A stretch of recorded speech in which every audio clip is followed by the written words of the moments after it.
there's a lot of people that are wrong about what the New York Jets are right now under new head coach Aaron Glenn. The New York Jets are not rebuilding this season. This is a team that is built to win now because Aaron Glenn, being the Lions defensive coordinator for the past couple of years, being a defensive minded coach, he takes over a defense that has the capability of being a top 10 unit in the league this year. You got a really good secondary led by Sauce Gardner. You got a really nasty pass rush. Quinnen Williams, Jermaine Johnson, Will McDonald. It just goes on and on and on, the amount of talent that the Jets have on this defense. So if Aaron Glenn is as good as a defensive mind as he's been hyped up to be based on his time in Detroit, the Jets defense should go back to playing at the level that it was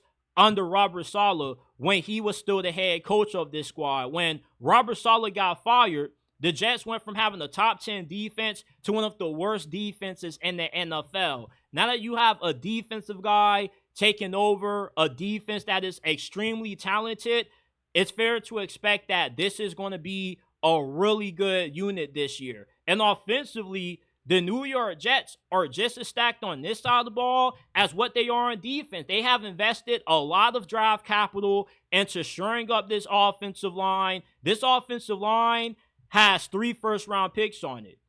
Not only do they have an offensive line that has 3 first-round picks, but they also have an offense that is relatively very young and extremely talented. At running back, you're going to have a monster backfield with Breece Hall, who's looking to bounce back from a disappointing 2024 campaign. Then you got this monster in Braylon Allen, who I don't even know how he's allowed to play in the NFL, because for a guy to be this massive and to have this much acceleration as what Braylon Allen has should just be downright illegal.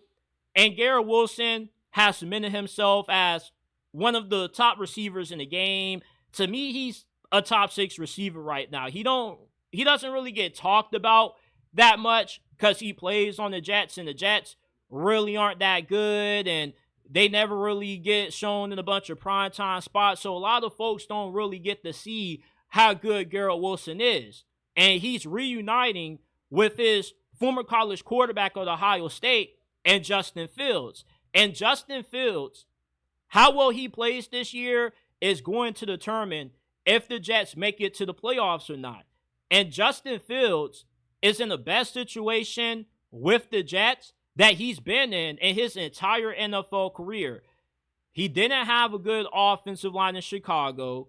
And in Pittsburgh, he didn't really have a scheme that was really tailored around them. Well, this Jets offense is built for Justin Fields because they're going to be able to utilize his athleticism very well. They have an offensive coordinator that comes from under the Jim Harbaugh coaching tree. So he's going to specialize in being able to get the most out of the ground game, which is going to include utilizing Justin Fields' legs and also probably get some RPOs sprinkled in there, get some zone reads as well, which is going to lighten up the box, because then once you get the ground game going with Justin Fields, then they can beat you over the top with play action.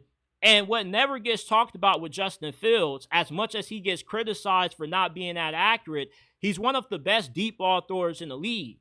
So with him throwing a guy in Garrett Wilson, Mason Taylor, a rookie that they got out of LSU, this should be a pretty serviceable passing attack to where they're not going to light you up throwing the ball, but they don't need to light you up. All they need to do is just be good enough throwing the football to where you got to account for it due to how deadly this ground game is going to be. That's the way that the Jets offense is going to make a killing this year.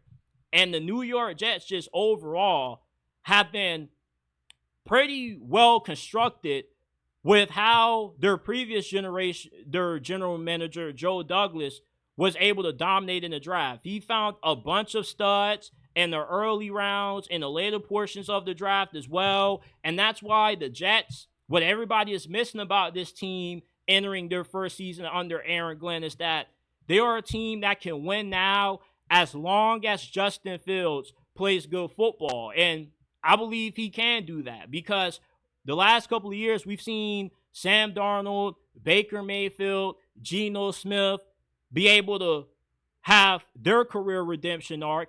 Why can't we see the same thing happen with Justin Fields, given the great situation that he's in right now in New York? Everything that the Justin Fields defenders have used as an excuse for why he's been unable to break out, not having a good O-line, not having a team that really wants to build an offense around them, not having good receivers. Well, he finally has all those things in New York, which is the most unlikely place for a guy like Justin Fields to turn his career around at, because the Jets have normally been the place where quarterbacks' careers go to die.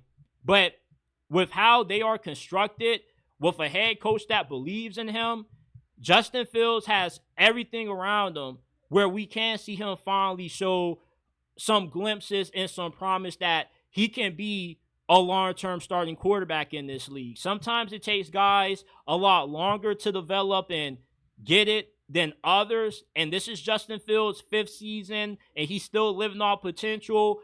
Aaron Glenn, when he was the coordinator of the Lions and Justin Fields was still playing for the Chicago Bears, he had the first-round seat to how good this brother can be when he's playing his best football, which is MVP level, when he's able to put it all together.